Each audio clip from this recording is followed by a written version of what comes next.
Varicose veins కి సరైన చికిత్స కోసం సంప్రదించండి ఎవిస్ హాస్పిటల్. నమస్తే రమ్మగారు. నమస్తే జయ. రమ్మగారు, కుటుంబ సభ్యులు ఎవరైనా చనిపోతే పూజలకి మిగతా కార్యక్రమాలకి దూరంగా ఉంటాం కదా, ఎన్ని రోజులు ఈ నియమం పాటించాలండి? జనరల్గా ఇవి కమ్యూనిటీ వైజ్గా ఉంటాయి జయ. కొన్ని కమ్యూనిటీస్లో 13వ రోజు దాకా ఇవి మహిళ అంటే మనం ఏమంటారు దాన్ని, అశుచి ఉంటుంది, అశౌచం ఉంటుంది. ఈ శౌచము ఈ అశౌచం అయిపోయిన తర్వాత ఈ 13 రోజుల తర్వాత నిత్యం దీపారాధన చేసుకోవచ్చు, సంధ్యావందనాదులు జపం అది చేసుకోవచ్చు. ప్రత్యేక క్రతువులు అవి చెయ్యరు. తర్వాత ఏమో ఇంట్లో హోమాలు లాంటివి నిర్వహించరు. వరలక్ష్మి వ్రతాలు, నోములు, రోజువారీ దీపాలు, పువ్వులు పెట్టుకుని రోజువారీ చేసుకునే పండగ పూజకి ఏ తప్పు లేదు. 13 రోజులు అయిన తర్వాత కార్యక్రమం అయిపోయాక నిత్య దీపారాధన చేసుకుంటారు, జపాలు చేసుకుంటారు. కానీ పండగలు పర్వదినాలు నిర్వహించరు. మామూలుగా ఏకాదశి ఉపవాసాలు అవన్నీ కూడా నడిచిపోతాయి. ఈ పండుగలు చేసుకుంటాం. పండుగ రోజున తలంటి పోసుకోవటము, ఇంట్లో కొత్త బట్టలు కట్టుకోవటము, దేవుడికి పూజ చేసుకుని అవి ఇవి స్వీట్లు చక్కగా అన్ని వండిపోయి నైవేద్యాలు చేసి పూజ చేసుకుంటాం కదా, అవి నిర్వహించారు. పండగ చేసుకోము ఖచ్చితంగా.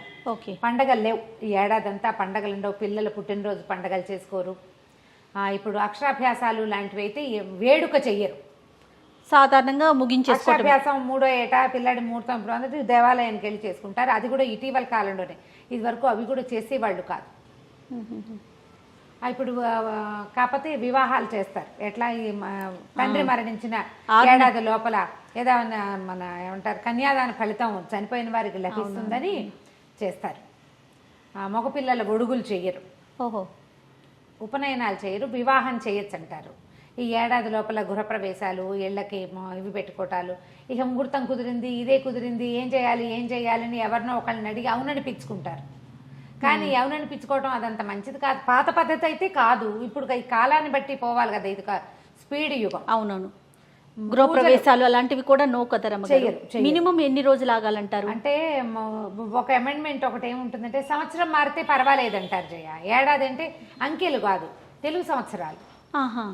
ఓకే, సంవత్సరం మారింది పర్వాలేదు అని, అది కూడా పెద్ద వేడుగ్గా కాకుండా ఇక తప్పనిసరి ఇదే ముహూర్తం కుదిరింది అలా అన్నప్పుడు ఏ గురువు గారైనా నేను ఎస్ అని చెప్పటల్లా, చెప్తారు అట్లా అని చెప్తున్నా. నాకు తెలియదు, అంత స్పష్టమైన అవగాహన నాకు కూడా లేదు ఆ విషయంలో. వాళ్ళ నక్షత్రాలు చూసో ఇంకోటి చూసో వాళ్ళ ఇంటి గురువు గారు గనక ఎస్ అంటే చేసుకుంటున్నారు. ఇప్పుడు కనపడుతున్నాయి అట్లా. ఇది వరకు అయితే లేదు. ఇదేంటంటే మన ఇంటి కుటుంబ సభ్యులు అయితే ఈ లెక్క. ఇప్పుడు చుట్టుపక్కల్లో అనుకో, ఇప్పుడు పుట్టింట్లో ఎవరైనా మరణించినా ఆడపిల్లలకి ఆ తప్పు లేదు. అవును, లేవు. 3 రోజులు పక్షిని, 3 రోజులు మైలు ఉంటుంది, మొదటి 3 రోజులు. ఆ తర్వాత అమ్మాయిలకి ఏం ఉండదు. వీళ్ళ మనసు, మా నాన్న చనిపోయారు నేను పండగ చేసుకోను, లేదా మా అమ్మ లేదు, మా నాయనం లేదు, నేను చేసుకోబుద్ధి కావట్లేదు అని వాళ్ళంతటా వాళ్ళు మానుకోగలరు. కానీ వాళ్ళ అత్తారిళ్లలో ఒప్పుకోకపోవచ్చు. మీ పుట్టింట్లో పోతే మన ఇంట్లో ఏమిటి అలా అంటారు. అవును, అక్కడ తప్పు కానీ ఇక్కడ తప్పు కాదంటారు. అలా ఏవో ఉంటాయి. ఇవన్నీ ఏంటంటే కొన్నేమో సిద్ధాంతపరమైనవి, మన ఇంట్లో మనం చేసుకోకపోవడం అనేది సిద్ధాంతపరమైనది. మిగిలిన ఇళ్లలో, ఆడపిల్లల ఇళ్లలో చేసుకోవడానికి వాళ్ళ మనసుకు సంబంధించిన వ్యవహారం అది. అంతే. కొన్ని కార్యక్రమాలు ఇప్పుడు ఇంతకు ముందు మీరు అన్నట్లుగా అక్షరాభ్యాసం అని, చెవులు కుట్టించటం అని, ఇలాంటివి రోజుల ప్రకారం మనం పుట్టిన తర్వాత ఇన్ని రోజులకని చేసుకోవాలి. ఎవరో చనిపోయాక పిల్లాడు పుట్టాడు, వాడికి 6వ నెలలో అన్నప్రాసన చేయవలసిందే. 6 కంటే 8వ నెలలో ఏడాది లోపల జుట్టు తీయవలసిందే, తప్పదు కదా. 11వ నెలలోనే జుట్టు తీయాలి, అది తప్పదు కదా. ఇంకా అలాంటివి వాటి చేసేసుకుంటున్నారు, చేసేస్తారు. పాత రోజుల్లో కూడా చేసేవాళ్ళు. ఇప్పుడు పిల్లాడికి అన్నప్రాసన మానలేరు కదా జయ. వేడుక చెయ్యరు, వేడుకగా బర్త్డేలు అందరినీ పిలిచి గ్రాండ్గా భోజనాలు పెట్టుకుని అలా చెయ్యరు. కానీ ఒక్క విషయం నాకు అర్థం కాదు రమ్మగారు, ఇప్పుడు వేడుకలు చేసుకోము కానీ పెళ్లిళ్ళు మాత్రం చెయ్యొచ్చు అనేది ఒకటి ఉంది కదా. ఈ పెళ్లిని కూడా వేడుకగా కాకుండా ప్రధానమైంది పెళ్లిలో వేడుక మనం ఇప్పుడు చేసుకుంటున్నాం జయ. పెళ్లి ప్రధానంగా ఏమిటి? కన్యాదానం, యజ్ఞం. కన్యాదాన యజ్ఞం కదా అది. అవునవును. ఆ యజ్ఞ ఫలితం ఈ చనిపోయిన జీవుడికి చెందుతుంది ఏడాది లోపల చేస్తే అని. తండ్రి మరణించారనుకో, అప్పుడు ఆయనకి కన్యాదానం చేయకుండా మరణిస్తే ఆయనకి కన్యాదాన ఫలితం లభిస్తుంది. ఆ పుణ్యంతో ఆయన స్వర్గారోహణ సులువుగా చేయగలుగుతాడు. ఎవరు మరణించినా తాతగారు నాయనమ్మ పోతే అలా ఏం చెయ్యరు. సాధారణంగా తండ్రులు మరణించినప్పుడు ఏడాది లోపల కన్యాదానం చేస్తే ఒడుగు చేయరుగా, అబ్బాయికి ఒడుగులు చేయరు. ఆడపిల్ల కన్యాదానం వరకు మాత్రమే చెప్పబడింది. అది ఎందుకో నాకు తెలియదు. నేను చాలా చోట్ల చూసాం. తండ్రి పైన 6 నెలలకి 5 నెలలకి అవును సంవత్సరం లోపల ఏడాది లోపల కన్యాదానం చేస్తే జీవుడిని అనుసరిస్తుంది ఆ కన్యాదానం. ఎందుకంటే తండ్రి పేరుతోటే చేస్తారు ఆ కన్యాదానం, ఆయన పేరుతోటే చేస్తారు. గోత్రాలు చెప్తారు. గోత్రం చెప్పేటప్పుడు ఫలానా వాళ్ళ మనవరాలు, ముని మనవరాలు, ఫలానా వాళ్ళ మనవరాలు, ఫలానా ఆయన కూతురు, ఈ కూతుర్ని ఈ ఫలానా వాళ్ళ ముని మనవడు కుమారుడు అయిన ఫలానా అబ్బాయికి ఇస్తున్నాం. అది కూడా పెళ్ళిళ్ళలో ఏం చెప్తారంటే మహాలక్ష్మి స్వరూపిణి అయిన కన్యని మహావిష్ణు స్వరూపుడైన పెళ్లి కొడుక్కి అని. ఓ అమ్మాయి ఓ అబ్బాయి కాదు, లక్ష్మీదేవిని విష్ణుమూర్తికి ఇవ్వడం. అది ఆ ఫలితం వీళ్ళని అనుసరిస్తుంది. ఆ ఒక్కదానికే పెళ్లి వేడుకంటే మనం ఎప్పుడు బోల్డని ఓవరాక్షన్లు చేసుకుంటాం చేయ. పాత రోజుల్లో ఇన్ని ఉండేవి కాదు కదా. ఇప్పుడు మనకు దొరికినాయి. ఓవరాక్షన్ అంటే కాలానుగుణంగా పోతాం కదా మనము. ఈ కాలం ఇలా పరిగెడుతోంది, దాని వెనకాల మనం కూడా పరిగెత్తుకుంటూ వెళ్ళిపోతాం. కాదు రమ్మగారు, ఇదివరకు రోజుల్లో 9 రోజులు పెళ్ళని, 5 రోజులు పెళ్లి, 11 రోజులు పెళ్లి అని చేసేవాళ్ళు కదా. అక్కడ వైభవం చూపించుకునేవారు కాదంటారా? చూపించుకునేవాళ్ళు. అవన్నీ విధానాలు ఉండేవి.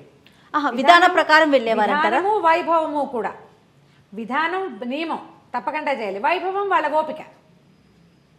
అది వాళ్ళని పిలుచుకురావడానికి ఊరికే పిల్ల కాసులు అద్దటం, పెద్ద కాసులు అద్దటం, కాసులు ఒక కాసు గడ్డానికి కానీ పెట్టి కాసు అంటించి రండి భోజనానికి అని పిలవటం, అవన్నీ గొప్పలు.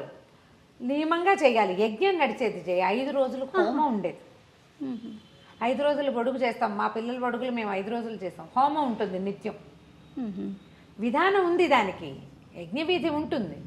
దాన్ని బట్టి కదా. 5 రోజుల పెళ్లిళ్ళు అన్ని కమ్యూనిటీస్లో ఏం చేసేవాళ్ళు కాదు. ఈ యజ్ఞాలున్న కమ్యూనిటీల్లోనే ఉండేది. ఓకే.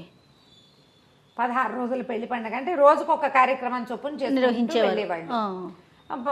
మందిని బట్టి జనం ఒక చోట కూడి ఉండటం, ఇంతమందికి వండటం, తినటం, ఇవన్నీ వ్యవహారాలు నడిచేవి కదా. అప్పుడు జనాలకి ఇంత ఏమనాలంటే మనం వసతి సౌకర్యాలు అవసరం ఉండేవి కాదు. అందరూ చెరువులో పోయి స్నానాలు చేసి వచ్చేవాళ్ళు, కాలువ గట్టుకు పోయేవాళ్ళు, ఏదో సింపుల్గా ఉండేవాళ్ళు. ఇప్పుడు మనకు తయారవడానికే 1 గంట కావాలి ప్రతి వాళ్ళకి. కాలం మారింది కదా. కాబట్టి మనం పథకాలలో లాగా చేయాలని చేద్దామని ఆలోచించకూడదు. ఏ విషయంలోనూ చేయలేకపోతాం. ఆ విధానాలు వేరు అంతే. ఇంకా సో ఏదేమైనా మీరు అన్నట్లుగా ఇప్పుడు చనిపోయిన వారు ఉన్నారు అంటే ఆ కార్యక్రమాలు అయ్యే వరకు మాక్సిమం చేయకుండా ఉంటారు. అయితే దేవాలయ దర్శనాలు అవి కూడా ఈ 13వ రోజున దినవారాలు అయ్యాకో లేకపోతే పెద్ద కర్మ చేస్తారు కదా, పెద్ద దినం చేస్తారు. అప్పుడు దేవాలయంలో నిద్ర చేయమని చెప్తారు. నిద్ర చేయటం, పుట్టింటి వాళ్ళు తీసుకెళ్ళి బట్టలు పెట్టి ఆ తర్వాత ఇంకెక్కడికైనా వెళ్ళొచ్చని. అప్పటి వరకు ఏడాది లోపల ఈ కర్మలు చేసిన వాళ్ళు కొండలెక్కకూడదు, తీర్థయాత్రలు చేయకూడదు లాంటి నియమాలు ఉండేవి ఇది వరకు. కాశీకి మాత్రం వెళ్ళేవాళ్ళు. అంటే ఇవి అస్థికలు తీసుకెళ్లి కలపడానికి మాత్రం వెళ్ళి ఇంకా ఏ తీర్థాలు వెళ్ళేవాళ్ళు కాదు. ఆలయంలో నిద్ర చేసిన తర్వాతే ఎక్కడికైనా వెళ్ళాలని కూడా అంటుంటారు. వెళ్ళాలి, అది కూడా ఉంది. తర్వాత ఏదైనా దేవాలయానికి వెళ్ళినా ఒట్టి దర్శనం చేసుకురావాలి, కానీ గోత్రనామాలు చెప్పి అర్చన చేయించుకోరు. ఏడాది లోపల గోత్రం చెప్పం, పూజ చేయించుకోము, దర్శనం చేసుకుని రావచ్చు. దర్శన ఫలితం వరకు పొందొచ్చు. కానీ యాత్రకు వెళ్తున్నామని ఇంట్లో ఏదైనా హడావిడి చేసి మళ్ళీ వచ్చాక యాత్ర నుంచి తిరిగి వచ్చామని భోజనాలు పెట్టుకుని ఆ క్రియలు చెయ్యరు. అదంతా ఈ ఏడాది తర్వాతే. ఇవి కొన్ని కమ్యూనిటీస్కి మాత్రమే ఇది చేయ. కొంతమంది ఏం చేస్తారంటే ఏడాది వెళ్ళేదాకా పెద్దలకు పెట్టుకుంటామని, సంవత్సరం వెళ్ళేదాకా ఏం పండుగలు గిండగలు చేసుకోరు, మిగిలినవన్నీ యథావిధిగా జరిగిపోతూనే ఉంటాయి. ఇప్పుడు ఈ రకమైన సిద్ధాంతాలు పాటించి తీరవలసిన కమ్యూనిటీస్ కొన్ని ఉన్నాయి. అవి ఖచ్చితంగా పాటించాల్సిందే.